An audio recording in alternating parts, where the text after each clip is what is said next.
What is different about your product?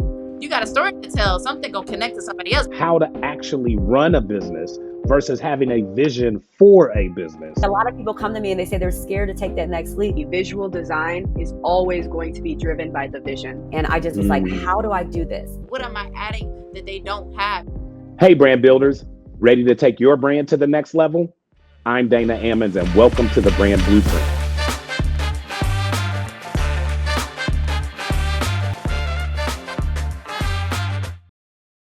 Welcome back to the Brand Blueprint podcast. I'm your host, Dana Ammons, and today we have an exciting guest who is revolutionizing the beverage industry with a bold and innovative product. Joining us is Jacob Guss, the brilliant founder and CEO of Bold Move Beverages. Jacob has an really impressive background in culinary arts and entrepreneurship, and today he's going to share some insights into his journey from market research to product development and his successful marketing strategies to really support what I think is a pretty innovative beverage in the morning, call it segment category. So Jacob, welcome to the show. Thank you so much for having me, Dana. Thank you for coming on. And look, we love to have founders like yourself on who are in the midst of still building their brand, growing their brand. The learnings that our audience can gain from your experiences and your insights are invaluable. But one of the things we like to do before we jump directly into the core interview is we like to go through a couple of what we call quick rapid fire questions. And the rapid fire question section is simply to allow our audience an opportunity to get to know you, a person, better versus just the brand. So if you are ready, we'll get ready to jump right into our rapid fire question segment. Good. All right, great. Listen, so to start it off, we'll start with a really easy underhanded pitch of a question, and we'll start off with coffee or tea. Yeah, I'm gonna have to go with coffee on this one. Of course, right? And we'll talk about that a little bit later and why it makes a lot of sense for you. Jumping a little bit, what is the best advice you've ever received? Best advice I've ever received is ask for advice and do it often. There's so many people out there that want to help. They just need to be asked. They need to be, given that honor of being approached, and they'll take it as a compliment more times than not. No, that's a great point, and probably a question that is a good follow up from that one. Who is your entrepreneurial idol? Ooh, entrepreneurial idol. So a mentor of mine is actually the founder of Beatbox Beverages. So I'll go ahead and say Justin Fenchel has been a great mentor. I looked up to him like in a lot of different ways of the way he Wow. lives his life. So I'd Yeah. go ahead and say he's my mentor and idol. Yeah, pretty amazing story. I, being a Shark Tank fan, am familiar with that brand, and a little bit of his story, obviously, is what they've shared on the actual program. But pretty cool product. Um, Absolutely. Next one is, what's the last book you've read?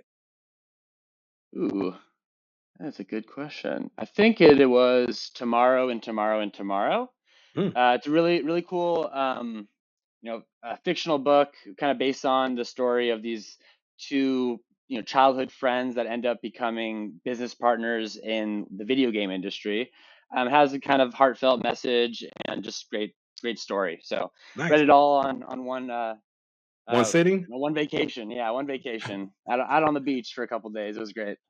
Hey, and I would imagine the life of entrepreneur. I know similarly, I would love to read more than I actually have the time to read.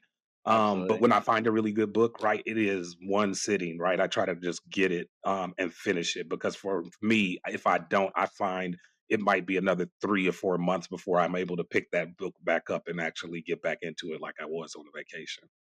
Totally. Totally. Yeah, definitely. All right, now look, early bird or night owl?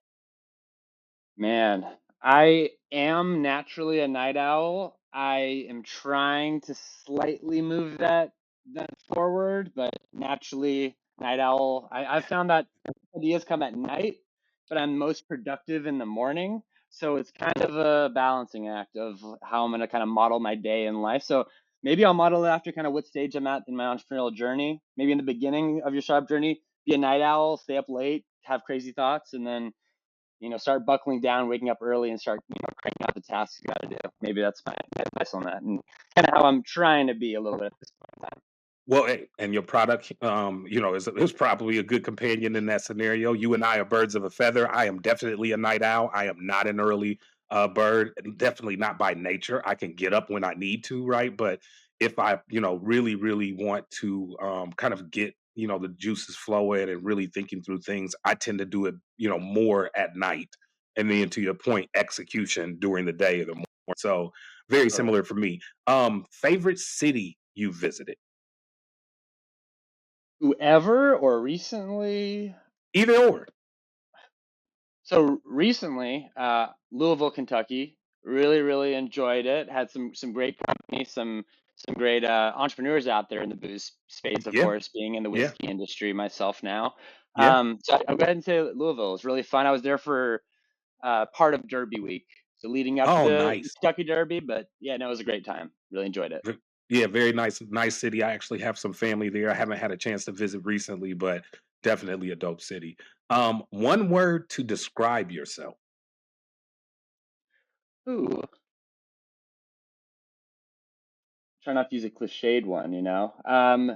I go ahead and say just curious. Mm, Always interested mhm. about kind of how things work. Who is needed to make things happen. So I'd go ahead and say curious. I think I that's love that. kind of the guiding light for me. I love that. Now, what's your, go-to productivity hack? I mean, as a founder who's probably juggling a lot of balls, what's your go-to, like, "Man, this helps me get stuff done quick."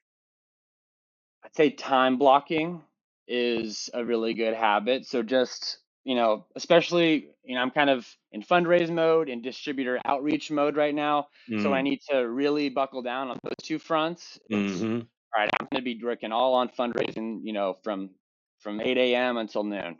mhm, That's what I'm going to be doing. So that mhm. helps me. If I don't do that, I find that I'm like working on some email marketing stuff, and then I'm, getting on Slack, and then I'm checking, social marketing, and then I'm kind of just all over the place, and there's not a Very lot of similar. I'm getting a lot of things done, but Yep, it's kind of not as methodical, which is not good when you're a nimble small team. not as focused. Yeah, Yeah, totally. I know what you mean, and I definitely have. I've suffered the same challenges. I think the shift from working out of home versus back in home, and I've done it several times, both sides of the coin over the course of my career. But I Hmm. find that now, being older and having more passions, more interest, more hobbies, the last thing I need to do, to your point, is to walk away from my desk or out of my office and wander into another room into the house because there's another project or another Oh yeah, potential distraction. To your point, and like you said, I'm being productive, but to your point, maybe for that 8 to 12 time frame when I needed to be fundraising, nah, maybe I did an hour of it, right? So I love yeah. it. Yeah, we're very similar in this sense. Last question. So if you could have dinner with anyone, dead or alive, who would it be? Huh, that's such a good question. Hmm. I think it would be somewhere in the movie industry. So maybe somebody like Quentin Tarantino or Paul Thomas Anderson, like a great director, and just kind of pick their brain and understand, like, I Yeah, look at movies, as a fan who's seen a lot of yeah, movies, but not somebody yeah, who's ever made it. Like, how do they look at it? What goes into it that, me as an entrepreneur being curious, like, what's happening below the surface that yeah, we just have yeah, no idea about? yeah. Like, that would, for me, I think that'd be really, really cool to just have that conversation. Well, that's like leads to a bonus question. Favorite Quentin Tarantino movie? Ooh, another great one. I'm gonna go ahead and say Inglorious Bastards. It's a great one. It The is. more I see it, the more I enjoy it. Yeah, yeah. Hateful Eight's Brad great. killed it. Django's great. Yeah, Pulp Fiction is great. Jackie yeah, Brown. I yeah. mean, Yeah, there's so so many many. good ones. The one that has grown on me the most is his most recent, is Once Upon a Time in Hollywood. Oh I yeah, didn't like it when I first saw it, right? And now after like 3 times like, I love it now, but it took me yeah, having to watch it again and really sit down and pay attention and listen to the script again. Another sublime performance by Brad Pitt. But right. man, that was one that it built on me. Yeah, he makes these 2.5, 3 hour long movies, and then they always pay off at the end. So you have to always just like stay tuned for You that got payoff. to. and then it'll deliver, And that but one you also gotta stay required with it. some studying. I had to go back after I watched it the first time to really familiarize myself with a lot of the characters and study lines that were the storylines that were happening at the time. I wasn't as familiar with the whole Charles Manson situation. I Mhm. obviously knew who he was, but I'd never read in depth and behind the whole. So it really Right. spun me off into like reading a couple of articles and then coming back and watching it again. That probably, like, really, really helps with the experience, like, really knowing the history of For it for real. sure. And honestly No, knowing the history definitely. of that period of Hollywood as well, like the actors and actresses and players or whatever, so Definitely. All right. yeah. Well, look, that is a wrap on our rapid fire questions, and we accomplished what I think the objective was, which is to get to know you a little bit better. Learned a couple of fascinating things about you outside of the brand. But let's now jump into the core interview and talk more about your experience as a founder and your journey with Bold Move Beverages. Let's do Let's it. start off. One of the things we like to do at the beginning of these interviews, Jacob, is just learn a little bit more about your educational background in your early career. So, can you tell us a little bit about your background, how it influenced your entrepreneurial journey?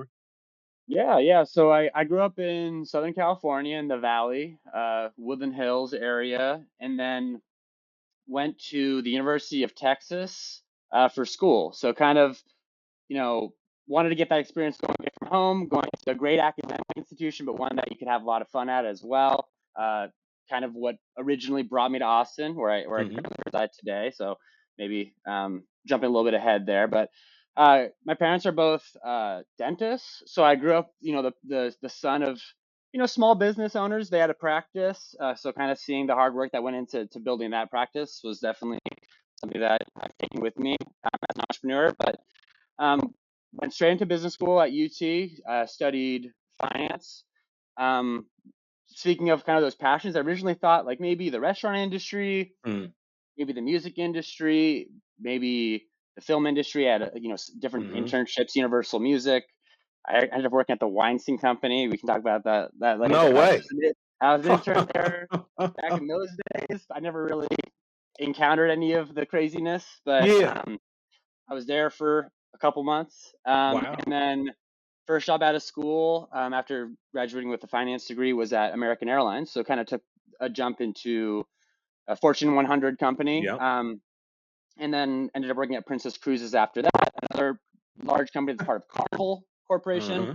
Uh-huh. But in college, I got my first real entrepreneurial experience co-founding a nonprofit. We sent letters and care packages to troops, and that was kind of what eventually led me into what I'm doing today, and led me back to school. Second time around, enrolled in UT's MBA program, so came back to It went Austin, back.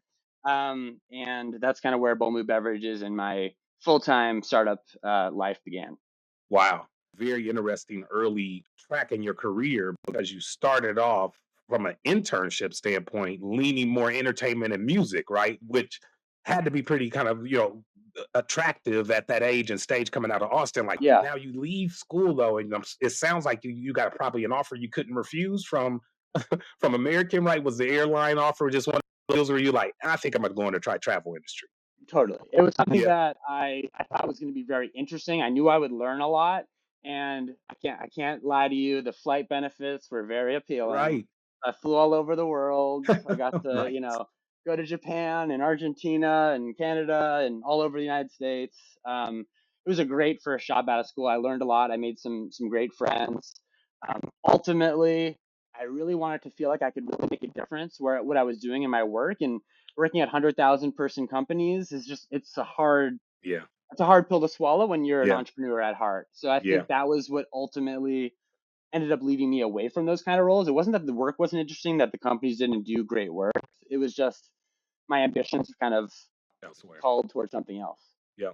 And talk a little bit about that because Jacob, I know you probably got advice similar to this, but a lot of founders and aspiring entrepreneurs, especially at your age, tend to hit this crossroads in their career where they're working for a good corporation, but something else is pulling or calling them, right? And Absolutely. they don't necessarily have a clear path on should I jump now and just go do it? Should I go get more educational training, i.e., the MBA, which is something that a lot of us get pushed to do as we kind of hit that corporate track? And then Yep. sometimes people just they freeze, right? They don't go get the MBA, they don't leave, they just kind of stay in that corporate grind, which is fine. There'll be people watching this this program and Yeah, go, Dana, I've been in corporate for 30 years and my life's great. And I'm not saying that it isn't, but absolutely. if you Yeah. have entrepreneurial aspirations, it's hard to kind of make that, know when to make that jump. How did you come to kind of that conclusion of, okay, let me go in and apply to UT MBA. It's time for me to go back. Yeah, no, it's a great question. I call it the quarter life crisis. A lot of us go through it, where it's kind of like you're seeing yourself going down a road, and you look and you're like, well, if I keep putting my head down, like I can become a team lead, and then I could become a manager, and I could become a director. And you're like, if that path doesn't excite you, it kind of leaves this feeling, this pit in your stomach of like, ugh, like what am I really working for right now? Essentially, I felt like I was going to be trapped until I just made my bold move to start working on something that I was truly passionate about. And yeah, that's kind of the start of Bold Move Beverages. I definitely, in hindsight, might have jumped the gun. I felt like unless I made that change, it wasn't going to happen for me. Yep.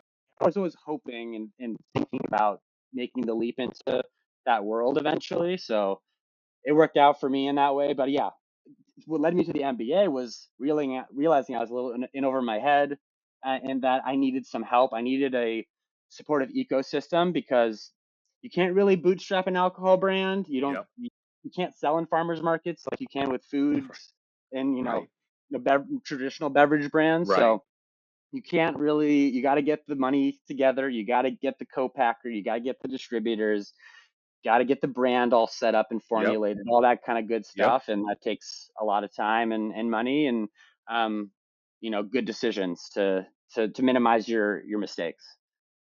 So, Jacob, just so our audience understands the timeline, because I think it's a fascinating point you just made. You made the decision to go back and get your MBA as partly as a conscious effort to improve your odds of making Bold Move Beverages a success. So, talk a little bit about that experience and how that made it probably you leverage that experience to really push Bold Move Beverages forward. Absolutely. Like going into it with an idea, even if it was a little half baked still at that point, definitely gave me a lot of direction to say, well, okay, I'm studying, finance. How does that apply to an alcohol brand? I'm studying marketing. How does that apply to Bold Move Beverages? I'm studying, operations. How Mm, does that apply? So all of mhm. that kind of was very much an intentional decision. I also knew that Austin is such an entrepreneurial ecosystem, a place that can really support, companies trying to get some footing and grow. It's a place that's a launching pad for a lot of companies. A lot of companies also moving here because there's resources to back it up. So for me, that just felt like the right move. I would tell anybody that's thinking about an MBA, like I would recommend having a little bit of an idea of what you want to do with it before you get out of it. It's a multi-year commitment. If you're doing a full-time program, Mhm. part-time, it's even longer, loans and stuff that you might have to take on. Mhm. So for me, it allowed me to get this really strong, solid foundation that I could then take with me post MBA. I love the origin of Bold Move Beverages and the idea of being in time zones where, as sports fans, right, you're consuming content, but you're doing it at a time frame that typically ain't associated with, can I have a vodka and tonic or a couple of Right. beers? So, talk to me about, how you continue to kind of move the idea forward from a research and just consumer insight standpoint. Like, how did you validate that this was a big enough idea to actually get behind and make a business? Yeah, no, it's a great question. I mean, there's, all sorts of data you can pull up. The quantitative stuff is very important, but like you kind of touched on, the qualitative aspect of it is very, very important as well. I think it's even more insightful in the early days. So for me, it was, brewing a cold brew, adding some whiskey, throwing in some vanilla and handing it out to people and saying, hey, like, what do you think? And kind of asking them all these kind of qualifying questions. Mm. All right, do you like black coffee or do you like sweet coffee? Do you like typically drink coffee, just once in the morning, or do you have 3, 4 cups a day? And kind of like learning how much they love coffee, when they drink the coffee, their flavor profile, and then matching that up with kind of the products or, the product and the products that I was hoping to do subsequently to a launch product. So Now, that and was in very, those very, these sessions, real quick, Jacob, just yeah. interrupting you real quick, but I want to make sure our audience kind of understands. this is guerrilla style, marketing and market research and development. How Yeah. many people approximately did you run through this sample method? Did you record it? Tell me a little bit more about Yeah. So originally I used a lot of like Survey Monkeys, Qualtrics type stuff. I learned pretty quickly that if you're like standing in front of somebody as you hand them a drink and you're like, do you like it? Like, do you like it? They're gonna give you the answer you want. it. So Yeah. you really want to like hand it to them, leave, give them like a survey. If you want to make it Mm-hmm. anonymous, you could do that. Mm-hmm. I think I like collected emails or whatever, so it wasn't Mm-hmm. entirely anonymous, but it helped me get some good feedback for sure. So that was, yeah, guerrilla style marketing. I started doing events around Austin in the startup community and handing out product and hearing what people were saying, or not sweet enough or too sweet, and kind of realized like what I need to do is have two products eventually, one for black coffee lovers, one for the sweet coffee lover, and kind of not try and do something in the middle because neither of them are going to really like it. So kind Yeah. of really just really getting those personas kind of locked down that I was going after, and then create products for those people. And in terms of the trends behind it, espresso martinis are incredibly popular. Irish coffees are incredibly popular. Millennials drink more coffee than any previous generation of young adults. You know, um, Starbucks makes more than 50% of the revenue from cold coffee drinks. There's so many trends Mm-hmm. you know pointing us in this direction that this is a Mm-hmm. product that should exist. Mm-hmm. With that said, though, there have been other, boozy coffees, hard coffees out there that just haven't made it. And Mm-hmm. looking at kind of where they fell short, there's learnings there too. I think I've heard, you know, um, like La Colombe had done a hard coffee, Paps had Mm-hmm. done a hard coffee, and in the bigger companies, they were expecting maybe bigger results right away. I have the luxury of being able to be a little bit more patient on the growth that I'm Yeah. able to do being a small company, but a lot of the things that I didn't nail that use case, like when are people drinking this? And for us, we're not trying to compete with espresso martinis on Friday night and Saturday night. We're trying to compete with you know, beers and Bloody seltzers like in the Marys. morning, Bloody Marys and Mm-hmm. mimosas. Mm-hmm. There's not really like a coffee daytime product. And then we also Agreed. trademarked our product so that as we grow, we can Yeah. start doing fun co-branding type things that really Yeah. help to get our name out there in like fun, cool, um, you know, authentic ways. Yep. I I love the insight that you dropped on our audience about developing these consumer profiles through your surveys and your research, and you identified two key audience, right? Like this black coffee crowd, and you said sweet coffee crowd, and you realize I can't create a product that satisfies both. And it's such a Yeah. common mistake that entrepreneurs make by trying to create a product that fits everybody's needs, right? In the hair Yeah. care category, it's for all hair types. In the skincare category, it's for all skincare types, right? And if you, Everywhere. I said this to somebody recently, if you try to stand for everybody, you'll typically sell to nobody, right? Like Yep. the reality is, you've got to understand who your audience is, and then find a product that addresses their specific needs. And so you develop these two profiles.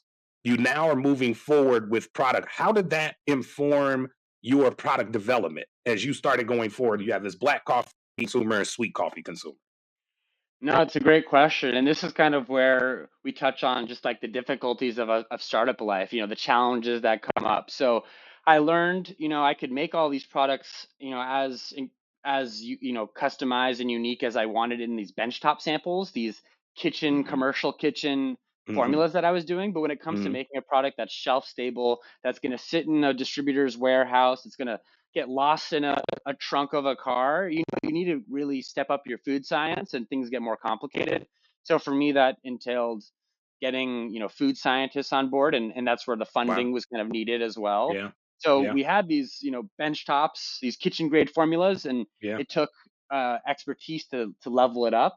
Mm-hmm. With that said, I learned quickly that the original black product that we ended up launching, the coffee, whiskey, vanilla with no cream or sugar, was a much easier product from a food science standpoint to do. You don't have as many of those risks associated with adding cream and sugar. Mm-hmm. So, Mm-hmm. in terms of spoilage, that one's a Mm-hmm. cleaner product, easier to Mm-hmm. make. You don't need to have as much of a threshold in terms of Mm-hmm. sterilizing, pasteurizing the Mm-hmm. product. So ended up launching the original black first, and really just going after that audience first.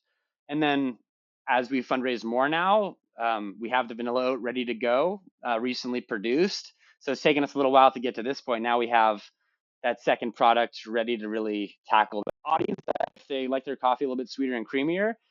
I previously was bringing a little bit of cream, and I'm like, how do you like this one with a little bit of oat milk, sweetened oat milk? And they'd be like, oh, it's great. So it was kind of like that validation and even building up some demand interest before getting this new product out there. Wow. Talk a little bit about, Jacob, the process of realizing, okay, I know I need to do this to level up this part of my product. I don't frankly have the funds right now to spend on, the most expensive scientists and services. Um, so I'm going to need to potentially raise some funds. Talk a Yeah. little bit to us about, as a founder, what that process was like. First, realizing and kind of coming to the realization I need money, but then secondly, then okay, well, how do I go get this money? Do I have to give up to get it? Yeah. I think for me, because I was in that ecosystem I kind of touched on before, the startup ecosystem at UT in Hmm. Austin. A lot of people had seen me talking about it openly for a long time. They had seen the progress that I was making slowly but surely. I entered this one pitch competition called Texas Venture Labs. The first time I entered it, first semester of my first year, didn't even make it out of the first round. Second time I entered it, made it out of the semis, got second. The third time I did it, made it into the finals, ended up winning it. So they had Nice. seen that like I was just, a driven entrepreneur. I was passionate about the idea, and that um, I had kind of like that DNA to push this idea forward. And they'd seen also the product development. I was first handing out in mason jars, then I had these cans in a canning machine at home, and I was sticking like stickers on them and be like, this is what it's gonna look like. And then eventually these shrink sleeved cans, and then now it's Yeah. digitally printed, right? So they'd seen the like evolution of it, and they were like, Yeah. okay, something's happening here. Like it's moving obviously in the right direction. Realized we needed to raise money. We raised a friends and family round, and then we also raised a crowdfund round on Mm, WeFunder. So those were kind nice. of two things, too early, like pre-seed friends and family Yep. type rounds that we raised. And that's really what kind of got us going. Eventually, you realize though I mean, not you don't eventually realize, it's a competitive industry, and that there's a lot of costs that go into hiring salespeople. You don't just blast it out there like most D2C brands. Correct. Liquid needs to be sold at retail, alcohol especially with the 3-tier system. Yep. So you got to raise even more money. So that's kind of how it goes, because you want to get into new markets, and it's Yep. all about getting that economies of scale, brand recognition, demand generation, Yep. um, to kind of just continue to build that snowball effect. I love that, and I, don't want to go too deep in on the funding piece, but I do want to ask one question because I think it is a bit of a mysterious area for some founders, especially who haven't been Yeah. exposed to B school or other startup operations, and that is that first round, friends and family, and kind of Hmm. without getting into details and numbers. Did you get help, from someone to kind of help to understand how to put together that first offer? Did you Yep. kind of, put it together yourself? Tell us a little bit about that, because I get that a lot from incoming clients is, hey, I want to raise funds, not really sure how to do it. Or even in some cases, I've taken money from family and I haven't given them anything. It's just all kind of verbal, hey, blah, Yeah. blah, blah. How do I structure this correctly? I'll say what really leveled me up in terms of my knowledge in that area was a classmate of mine who, at the time, he was my CFO. He worked with me for a summer, and we got an office with two of us at the WeWork in Austin on Barton Springs, and he had come from an angel investment background, so he understood the different kind of financial instruments you could use, and he kind of taught me, if you're an early stage company, you're pre-revenue, you're probably going to need a raise on either a simple agreement for future equity, which is a safe Hmm. note, or a Hmm. convertible note. Both of those, Hmm. kind of what they tell the early investors is, no matter what we raise at in the future, you're going to get a discount off of what those priced round investors eventually get. So it's a way to sweeten the pot for them to say, hey, we don't know Hmm. how much we're actually worth right now. Like, let's be honest, we have no revenue. Things change, the market. So, but if you believe in our idea, if you believe in the team, this is this is what we're raising on. So we ended up raising on a safe note, that a simple agreement for future equity. It's a very low cost, low overhead way of raising. It's a template you can find online. Y Yep. Combinator puts it Yep. out. I think they're the original creators of it. Yep. You see a lot of tech companies will use it. A lot of just other early stage companies will use it as well. So that's what we did. We put that out there. We put together a pitch deck. We looked through our phone, like who should we reach out to? It was exactly what I said: friends, family, MBA classmates. You hit them all up, and then it's very hard in the beginning. You get a lot of no's, and then once you get a little bit of momentum, I think we raised the first 50% in like 3-4 months, and then in the last like 2 weeks we raised the rest. A Wow. couple big ones, and yeah. There's that saying, no one wants to eat in an empty restaurant, right? So nobody wants to put first money in. Can we hear that again? There's that saying, no one wants to eat in an empty restaurant, right? So nobody wants to put first money in. You kind of have to try and bring them all in at the same time. And we, like you said, we can go deep on the fundraising stuff, but it's a long conversation. So it is, right. It's another episode which I definitely want to have you back for, because again, and Jacob, it's a fascinating part of the entrepreneurial experience, and I struggled early on understanding some of those concepts. So I would encourage our viewers. Jacob just broke down a really important concept for people to go out and do some further research on. So let's shift gears a little bit and talk about the brand identity and positioning around Bold Move Beverages, because you already have identified your consumer targets. You kind of have already aligned, and you hinted to kind of an innovation track. So you kind of know, hey, I want to develop these products. But then you also called out, man, there's all these micro trends in the category. So tell me a little bit, how do you avoid just jumping on the latest and greatest trend? Like, how do you map out where you want to go with this brand? One of the early pieces of advice I received was, there's the 5 W's of marketing: who, what, when, where, why, where, all that kind of stuff. And for alcohol, it's the when and the where that you really have to nail. You got to know, when are people gonna drink this, and where are they gonna drink this? What are the occasions that you fit into, right? If you're the best example I always use this one is, you might love mimosas, but how many times do you drink mimosa at 10 p.m.? And you might love an old fashioned, but how many times do you drink an old fashioned at 10 a.m.? So there's kind of a time and a place for a lot of these products. That's kind of the lens that we've everything off of in terms of how to get this product into the right hands. Is we're a daytime drink for the coffee lover, right? We're a bold beverage for bold people that want to energize and socialize, and we hope to disrupt brunch time drinking. So for us, that kind of guides the channels we want to sell to. The product, because it has coffee, it's going to be a higher priced product. Whiskey's a little bit of a more expensive spirit. So that kind of guides what channels we sell to, who our target demos are, all that kind of stuff. And that's a great point. I mean, in your definition of your target demographics, have to kind of understand this 3-tier system and how your product's going to be distributed. And alcohol in and of itself, right, presents some unique challenges that other beverage founders may not encounter. And I think it's important for founders thinking about or considering getting into the alcohol space to do your research and understand the category. Talk a little bit, Jacob, about that 3-tier system and how that frankly affected your go-to-market strategy. So as an alcohol brand, we are federally mandated to sell our products to alcohol distributors, also known as wholesalers. And those wholesalers sell their products to retailers, which can be off-premise accounts, anywhere where you buy the product and bring it home, like a grocery store, a liquor store, a convenience store, or on-premise, like a bar or a golf course or a hotel. So with that in mind, you got to get good distributors. That's step number one. And basically, you got to validate your hypotheses as early as you can, preferably before you're in market. Of, well, do brunch restaurants really want this even? Like, are they just making a killing selling mimosas and Bloody Marys? Like, that was a learning that I had, that a lot of places where I'm like, they don't even sell anything with coffee. Of course they're going to want this.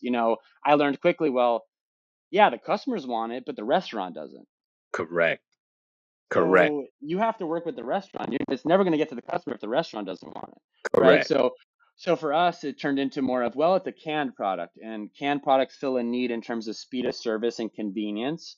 And most canned products aren't as good as the bartender's version. I wouldn't say ours Mhm. is, better than most bartenders can make a lot of boozy coffees. But with that said, we provide them the opportunity to sell 4 cold brews in the time it Yep. takes to make 1 espresso martini, right? Yep. And our product is high quality. So that's kind of where we learned along the way. There's certain on-premise accounts that make sense, and you want to validate it with your customers, but you have to validate it with all the stakeholders. You got to validate it with distributors. Does it fill a need for them, or does Yep. everybody already kind of have a product like that? Yep. Are they all jaded from the past failures of boozy coffees?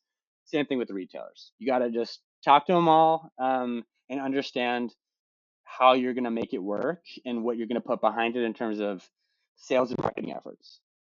I love that. I mean, look, you've got 3 distinct groups: the consumer, right, the distributor, and the retailer. But starting with the distributor, you said something earlier, make sure you get a good distributor. How did Yeah, you avoid getting a bad distributor? it's a good question. So really, like what you really want to get out of your distributor, right, is you want to work out a fair margin, work out, what kind of commitments they're going to provide. Are they going to be buying decent volumes from you and allowing you to kind of really get out there? You're going to be constantly focused on the operations behind the scene. They kind of need to buy in, right? Are they going to merchandise for you? Are they going to make sure that you're on their shelf in the right location in the store? Um, are they going to push for promotions? Are they going to, help with some of the spend? Are they going to allow you to do incentives? Right. If you're a small fish in a big pond, it's probably not going to work out for you, right? You're not going to, the big fish will eat you alive kind of thing. But if you're in a smaller pond, you're a slightly bigger fish, you get more mind share with your distributor. And in the early days, I'm selling, right? I'm out there selling. So being alongside those salespeople, they really appreciate it when it's a smaller Hmm. team. You're Yep. helping them do their job. You're canvassing, covering more of the market. It just makes it all better. So that's kind of what I would say is depends on the budget you have. It depends on kind of the backing that you have. Like if you get a Hmm. celebrity ambassador, right? Probably just get the biggest distributors you can get. Go as wide as you can. Put all Yep. your money on nationwide, marketing efforts. But if you're going more regional, focus on local, focus on kind of the fundamentals of just building relationships. It's a relationship business, as you know. So you gotta really shake hands with those food and beverage directors at hotels and golf courses, those Yep. liquor store owners, Yep. those key decision makers. Honestly, Yep. those mom and pop owners, all of them. You just got to show that you're gonna be a person of your word and that you're gonna do your part to not just sell the product into the store, but help it get off the shelf and continue to get off the shelf. Now, Jacob, just following up on that point, one of the things that I encounter quite a bit with clients that are on the same or at the same stage as you is the challenge of sampling and engaging people in a product, especially like yours. It's alcoholic. Right? It's not something you can just give to everybody, right? You can't have the kid run up to the table in the store and go, "Can I get a little cup, please?" Right? Because that could be a Yeah. problem. Like, tell me about how you even, you know, put your budget together and kind of thought process around the spend that goes with sampling. But then for you specifically, an alcoholic product, Mhm. how do you even execute that sampling without potentially running into, obviously some sticky situations potentially? It's a good question. It's hard to say if I've nailed it. You have a budget. You got to do, you got to walk and chew gum at the same time. You got to do your social media marketing. You got to Mhm. do your email marketing. You got to do your event marketing. For us, we're doing all that. We could be doing a lot better, obviously, but sampling, liquid to lips marketing goes a long way, especially when you're building in a small market, Mhm. um, especially in the beginning. And then working with like influencers and all that kind of stuff and kind of level you up over time. But really, just getting like FaceTime with people goes a long way. I mean, you don't get as much visibility as an e-com brand on like the lifetime value of a customer, but you can count on if somebody meets you, somebody from the brand, they love it, they're going to come back and buy it if they see it on the shelf, if it's merchandised properly, if the price point is something that they can continue to do. So that's the way I think about it. But there's so many ways to kind of Hmm. spin it and build up brands, right? Every company, marketing is kind of the art of the business more than anything, right? There's no Yep. one perfect way to do it. Have you found in your early work in all of these various marketing tactics, and there are tons of them now, but I love the one of the phrases you mentioned earlier, which is liquid to lips marketing. Like, talk a Yeah. little bit about if there are any specific marketing tactics that you have found that have been effective for Bold Move Beverages.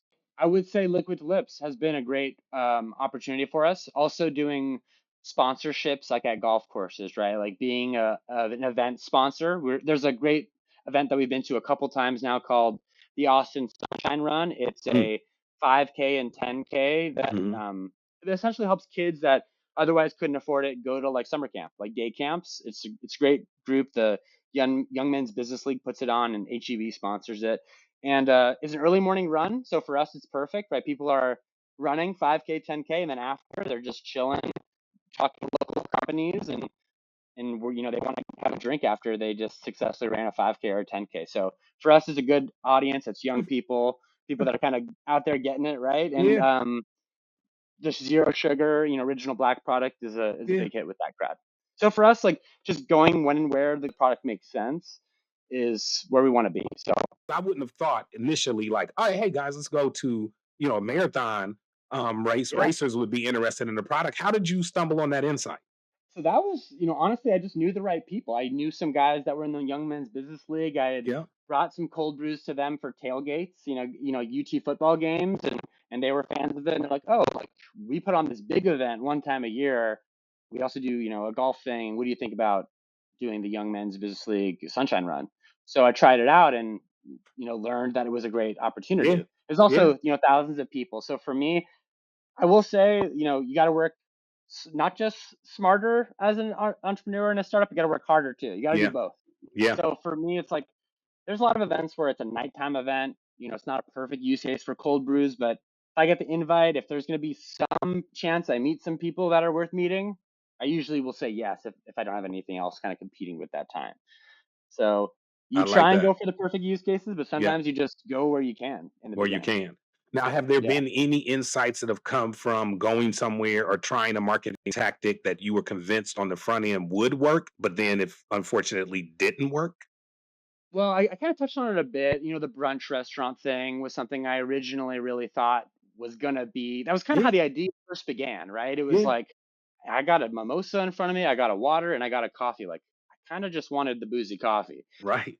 But we kind of learned early on it's not going to be the big kahuna for us. So you learn that kind of by trial and error, right? You go in, you try Hmm. to engage, try to sample, try to sell, didn't see the results. Tell me about a time where you kind of went in not expecting to sell much, or just you were thinking, hey, this we're just going to show up and see how this works out, and it ended up being like, man, this thing's popping. I would say there's the Yeti flagship store in downtown Austin, and it's a really cool spot. People go there to see all the amazing Yeti products. They got everything under the sun that they've ever made there. Basically, it feels like seasonal stuff for holidays. And they have a bar there, and for a while they were just kind of like, go away, go away, go away. And then eventually they brought us in, and they have all these products, all these things that you traditionally have with the Yeti, right? Like beer Yeah, and a Yeti cooler, like that goes, together sodas. so Yeah, well. So, yeah, so I was like, all right, maybe we'll be like a lower priority item for them. But we found that it was selling pretty well. nice. That that community of like fishermen and hunters Yeah, and kind of people that are getting up early, yeah, also drinking with friends, are yeah, also a prime candidate for the product. yeah. Um, so yeah, that was one of those that kind of surprised us. Account that those kind of high profile for us, like a key account. So um, we were obviously hoping to make it happen. We just didn't know exactly how successful it'd be, and it worked out really well for us, like right from the jump. Dope. That is super cool. I don't think I've ever I didn't realize that the Yeti headquarters store was there. So I definitely have to visit as a Oh yeah. Yeti fan. But very cool story. So let's now like move a little bit forward and kind of look towards the future. You are, as you mentioned early in the conversation, kind of dual pathing right now, raising funds, also engaging and driving distribution. What's up next in terms of Bold Move Beverages? Any exciting projects or new products in the pipeline? Yeah, so I mean, I touched on the vanilla oat. Until recently, we didn't have it, so it kind of been something I'd been teasing for the longest time. I mean, for the viewers that are seeing the live feed, this is the can. Yep. This is vanilla oat cold brew. So Nice. coming soon to a market near you. So we'll be selling in Texas, where we're already kind of based out of, and we actually got our lead investor for our new round based out of Louisville, Kentucky, which I Oh, mentioned is a great town. So I've yeah. kind of got to experience it through meeting them, and the Midwest is honestly another frontier for us that we're really, really excited about. We have some great partners there. It's bourbon country, right? So for us as a whiskey-based product, we're really Yep. excited about the potential relationships and in partnerships we hope to create, expanding out that direction. And we're also announcing pretty soon. I won't say exactly who it is, but Northern California will be opening up for us. So we're making a triumphant return to California as well, which we're really, really excited about. So just Nice. touch on the use cases there. There's also a lot of channels that in Texas we can't sell into grocery stores. In California you can. So we're really, really excited to honestly sell into a new channel for us that is a high value opportunity for us in the long run. Wow. Well, look, just with that theme, because I want to make sure our audience knows where to find your product. Just talk quickly about your distribution channels and the major cities and markets that they can find your product in. Yeah, so currently sold in Central Texas, primarily the Austin metro area. We also sell coming soon into the Sacramento area and like Nice. surrounding counties. So as far west as Napa, as far east as northern Tahoe. So very exciting. And we're in conversations. We're very hopeful to announce things in the Midwest. So those are kind of the ones that are still a little bit up in the air, but we're really, really optimistic that that'll work out, given those new relationships and new partnerships that we're forming, every week. So it's very exciting time for us.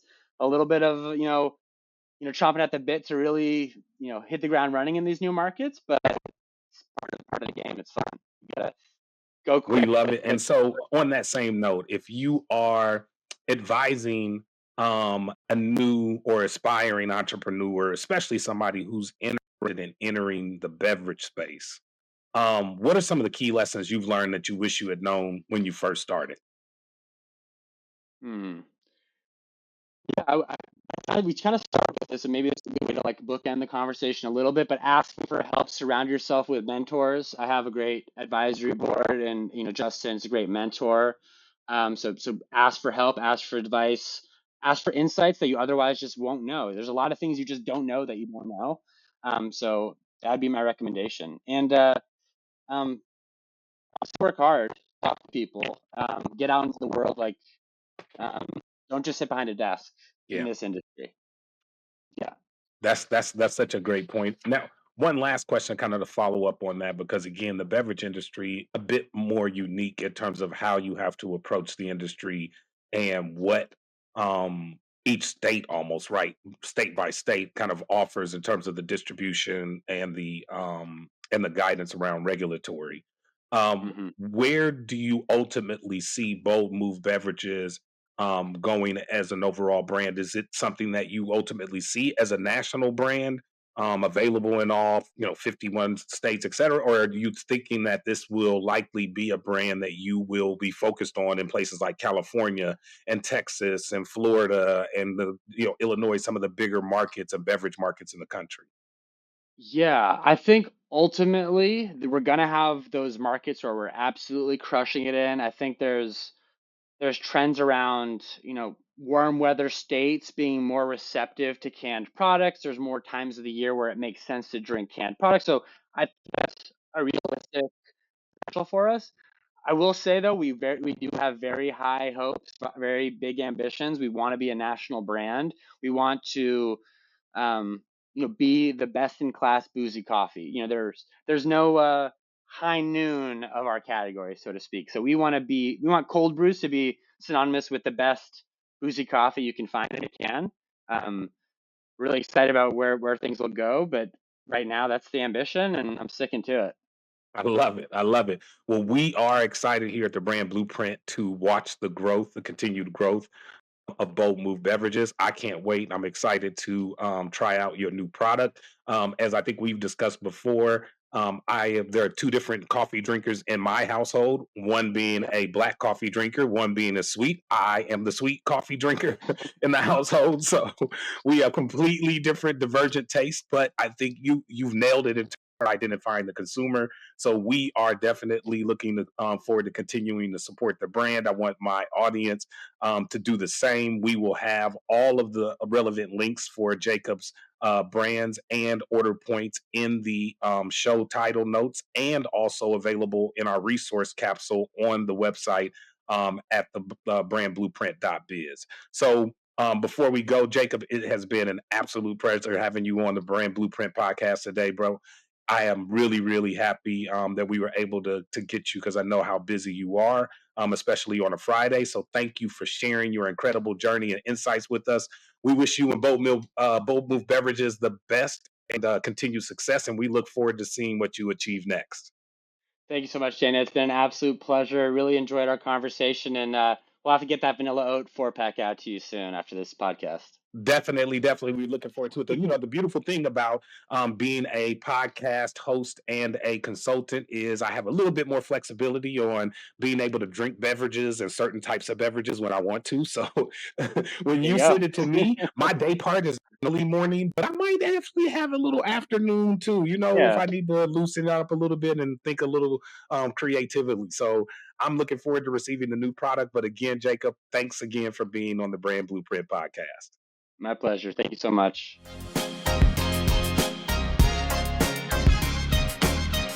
Thanks for joining us on the Brand Blueprint journey. Make sure to follow us on all of our social media platforms to stay updated. Watch the full episodes on our YouTube channel for an in-depth experience.